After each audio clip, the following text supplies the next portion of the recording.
Okay, thank you everyone for being here today. Thank you to the Tesla Science Foundation for inviting me to speak. My presentation today is entitled, The Dark Side of Tesla's Technology. We all know the vision that Tesla had planned for the world, free energy and free communications. And had his vision come true, the world would be a lot different of a place today. Well, what I want to talk about here today is how some of Tesla's greatest inventions that we think never came to fruition actually have come to fruition, but in the hands of people who he never intended that technology to be in the hands of, and has been used in ways that Tesla never intended to be used. And this is what it's been used to do, to create a world that is basically on lockdown and under complete control. To understand how Tesla's technology was weaponized, we have to understand two main points of Tesla's experiments and research. And that is his experiments in vibration and resonance and his experimentation with scalar wave technology, which I'll get into in a bit. Tesla's experiments with vibration and resonance is this section, and Tesla is renowned for his extensive experiments with mechanical vibrations and resonance. In 1898, he was experimenting with an electromagnetic oscillator. Attaching the oscillator to a structural beam of his loft building, Tesla turned it on and began making observations and taking notes. Unfortunately, Tesla was unaware that amplified vibrations from the oscillator were traveling through the beam and into the substructure of Manhattan in all directions. Nearby buildings shook, windows shattered, and people poured into the streets believing an earthquake was taking place. Finally, realizing what was happening, Tesla smashed the oscillator and put an end to the experiment. Tesla later described another experiment he conducted with a mechanical oscillator about the size of an alarm clock. He attached it to a steel beam which was 2 feet long and 2 inches thick. Tesla described the results. For a long time, nothing happened. But at last, the great steel link began to tremble, increased its trembling until it dilated and contracted like a beating heart, and finally broke. Sledgehammers could not have done it, but a fusillade of taps, none of which would have harmed a baby, did it. Now imagine a steel beam 2 feet long and 2 inches thick. And Tesla broke that with a simple mechanical oscillator. He decided to take his experiments with vibration and resonance to a new level by attaching one of these oscillators to a steel beam of a partially constructed skyscraper near Wall Street. He described the experiment. In a few minutes, I could feel the beam trembling. Gradually, the trembling increased in intensity and extended throughout the whole great mass of steel. Finally, the structure began to creak and weave, and the steel workers came down to the ground panic-stricken, believing there had been an earthquake. Rumors spread that the building was about to fall. Before anything serious happened, I took off the vibrator, put it in my pocket, and went away. But if I had kept on 10 minutes more, I could have laid that building flat in the street.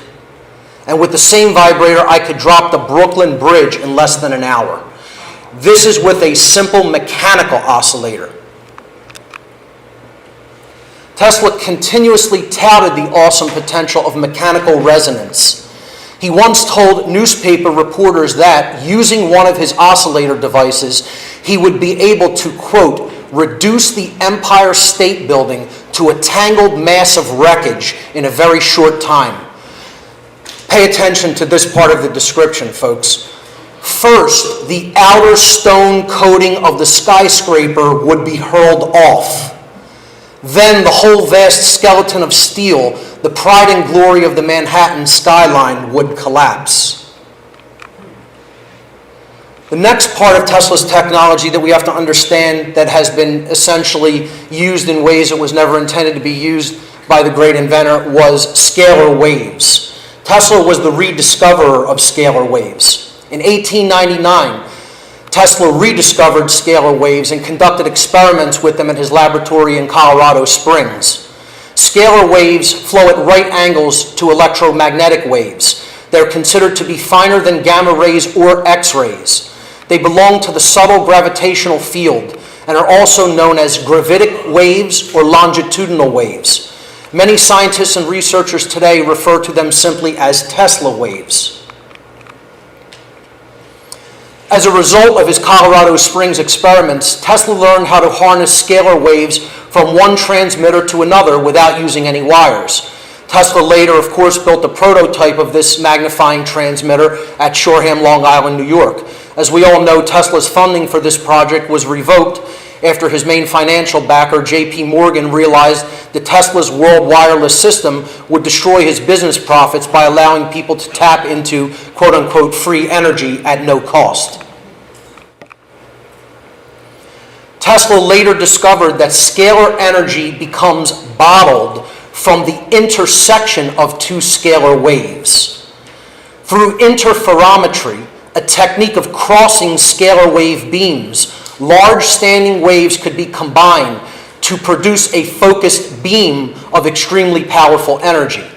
Several scalar waves sent from different transmitters could also be combined by this technique of interferometry to produce a plasma bottle of very high contained energy.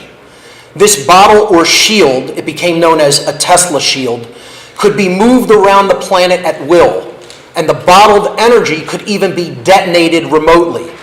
If detonated in the Earth, an earthquake would be the result. If detonated in a building or a city, the result would be a violent explosion akin to a miniature nuclear explosion without any resulting radiation, which would disintegrate all matter within the quote-unquote bottle. And there's a newspaper clipping regarding Tesla's so-called death ray, death beam. Tesla's so-called death ray could literally project the energy of a nuclear warhead and direct it to any location in the world. Some say the massive explosion in Tunguska, Siberia in 1908 may have been due to a test of this technology. The force of the Tunguska explosion was estimated to have been 10 to 15 megatons. The blast flattened 500,000 acres of forest. It is conjectured that Tesla may have been trying to break ice at the polar circle during this test and may have overshot his target. Tesla considered further experimentation with scalar wave technology too dangerous for obvious reasons. He knew that scalar waves could be used to create man-made earthquakes or to create remote disintegration weapons. This is why he made the decision before his death to divide his lifelong research over multiple locations in different countries. That way, no one country could gain a power advantage over the rest of the world by weaponizing technology based on his research. After his death in 1943, the FBI and other intelligence agencies in the United States were actively involved in confiscating and suppressing many of Tesla's documents, including plans for his, quote, death ray weapon and his earthquake machine, deeming them top secret lest they fall into, quote, enemy hands. And it is my contention that this technology did, in fact, fall into enemy hands called the United States government. And it was used on September 11th, 2001. Now, before you scoff at this, take a look at some of the evidence I'll present here today. The first thing I'll ask people is, if you never saw the events of 2011 or heard the official explanations as were given to us by the government and the mainstream media, and you took a look at these following pictures, would you yourself describe that as a collapse? No way. Or would you look at that and say, that is more akin to an explosion, a massive explosion, in fact, a disintegration? Are we witnessing a collapse there, or is that the building being disintegrated? What kind of energy is required? As scientists who may be out there listening, is the potential energy in a building of the mass of the World Trade Center and the force due to gravity and some burning kerosene enough to produce that kind of kinetic energy? Once again, the question I ask people to honestly ask themselves, if you did not hear the official narrative and knew nothing about the events of that day, would you describe what you are seeing there as a collapse? That's all I ask. This is a very brilliant woman who I highly suggest everyone really look into the empirical data that she has presented in her book. This is Dr. Judy Wood. She wrote a book called Where Did the Towers Go? Evidence of Directed Free Energy Technology on 9/11. Everybody in this room should read this book and pay close attention to the evidence that Judy Wood presents. And she doesn't really jump to a lot of conclusions. The book is really a book of evidence that she presents. I highly recommend people checking it out.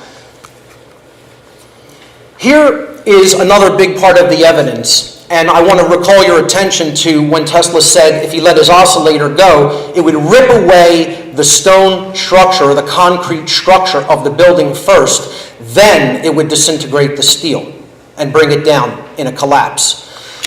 This video is Judy Wood speaking about a phenomenon that was observed in World Trade Center 1 when it collapsed, called the spire, which was 70 stories of steel that remained standing after the concrete structure peeled away like a banana.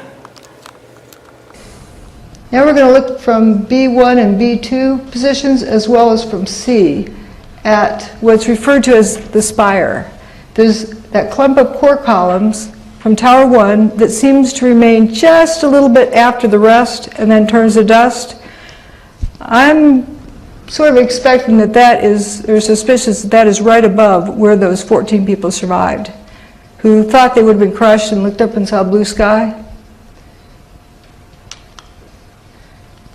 Here's Tower 1 coming apart, and it peels away like peeling a banana, and left with these little spires sticking up. That's about 700 feet tall. It's got to be pretty strong to be standing unsupported that tall.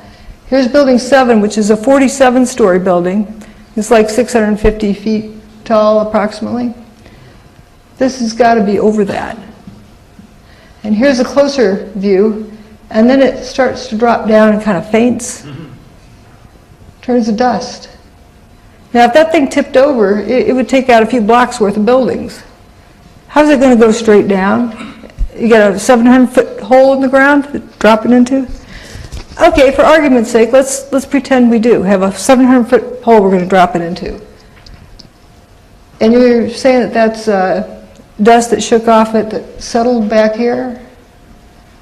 That's blue sky around that. That's not dust gradually settling. If dust is that fine to hang in the air, it wouldn't be settled on it in that amount of time. So we know it doesn't have much time at all for dust to settle on it. Now pay very close attention to this part coming up where they show the disintegration of the spire.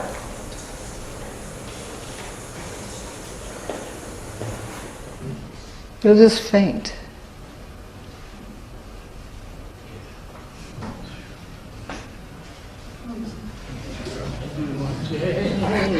Just faints and dustifies. Pretty neat trick. Now we're going to look at still frames from yet a different position. Remember, it peels away like a banana, leaves it exposed, blue sky, crisp edges. That's not dust settling on it. And then it comes to the point where it no longer has crisp edges and dustifies. Those were core columns. Now we're going to look at it from across the river. Some of the thickest steel beams ever manufactured in North America. You can see it turning to dust. You know, it isn't tipping over in any particular direction. Also, when you look at the debris pile, there's not enough matter to account for the mass of the buildings. The cloud is sort of wrapping around this building. It's a little bit more wrapped around. So you can tell there's not much time has passed between those two images.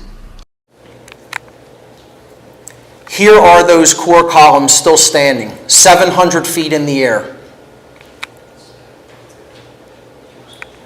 Is that a collapse or a disintegration? People will ask why. That's the big question whenever you bring up that this may have been a deliberately pre-planned event. And I would say there's lots of reasons for false flag terror attacks, for false flag terror events. First of all, it's to inject fear into the public consciousness. When people are in fear, they don't make good decision-making processes, and they're willing to listen to whatever a so-called savior comes along and tries to tell them to do, first of all. Well, we've gone into other countries and waged wars of aggression to seize resources. You know, this so-called never-ending war on terror and the fear that it produces, a whole new department of Homeland Security, akin to the Gestapo of Nazi Germany. You know, all the subsequent losses of civil liberties that went along with it and the rising militarization of the police. There's lots of reasons for false flag attacks. Again, I highly recommend everyone to check out this book by Judy Wood, Where Did the Towers Go? Her research is great. She also has a phenomenal YouTube video called The New Hiroshima, which I highly recommend. For the more technically inclined and scientific among us, this is a gentleman whose work I highly recommend, Dr. Thomas Bearden. And he has done extensive work about scalar interferometry. Also, you can look at how this technology can be weaponized in different ways, such as modification of weather and the production of artificial earthquakes. If you don't know about HAARP, I'm sure most people here do. It's the High Altitude Active Auroral Research Project in Alaska. It's another thing to definitely research when it comes to how scalar wave technology has been used for all the wrong reasons. And for more information on false flag events, false flag terror events, and how they have been historically used to sway populations in a certain direction, you could check out the new documentary that I appear in from Free Mind Films called Shadow Ring. Highly recommend the documentary. It's very, very well done, and it explains in depth what false flags are and how they've been used historically. If we're ever going to see Tesla's technology used for the right reasons, the way the great inventor envisioned them for our world, as freeing technologies that would unite people, we have to understand what the potential of this technology was. And that means even looking at all the horrible ways that it could be used in the wrong hands. I think the real answer is to truly educate people about what is possible and to truly educate our young about what Tesla really wanted to do with these technologies. And that starts with the education in the school systems, teaching children about Tesla, his visions for our world, and what he really wanted to accomplish. And his legacy is left unfinished for us to complete and for us to do it in the right way toward freedom and the advancement of humanity. Ladies and gentlemen, thanks so much for your kind attention.